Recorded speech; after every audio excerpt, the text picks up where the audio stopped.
মৌরিতানিয়ার ২১০ হজযাত্রীকে বহনকারী একটি বিমান লোহিত সাগরের উপকূলে বিধ্বস্ত হওয়ার খবরটি গুজব বলে দাবি করেছে মৌরিতানিয়ান এয়ারলাইন্স।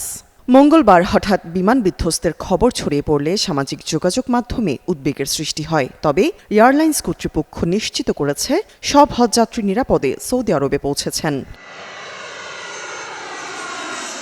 বিভিন্ন মাধ্যমে ছড়িয়ে পড়া খবরে দাবি করা হয়েছিল, মৌরিতানিয়া থেকে সৌদিগামী হজযাত্রী বহনকারী একটি বিমান লোহিত সাগরের উপকূলে বিধ্বস্ত হয়েছে। প্রাথমিক রিপোর্টে দাবি করা হয়, হজ পালনের উদ্দেশ্যে পবিত্র ভূমির দিকে যাওয়ার সময় বিমানটির সঙ্গে রহস্যজনকভাবে যোগাযোগ বিচ্ছিন্ন হয়ে যায়।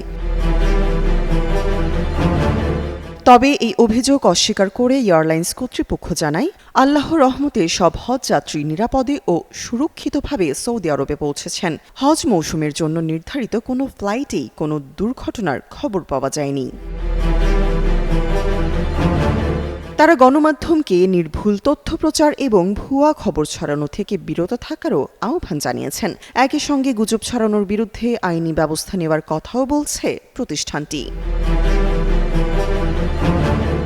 এদিকে ছড়িয়ে পড়া একটি ভিডিওতে শোনা যায়, বিমানের ভেতর থেকে আতঙ্কিত যাত্রীরা চিৎকার করছেন এবং বিমানটি নিচে পড়ে যাওয়ার সময় আল্লাহু আকবার ধ্বনি শোনা যাচ্ছে। তবে সেই ভিডিওটিও ভুয়া প্রমাণিত হয়েছে।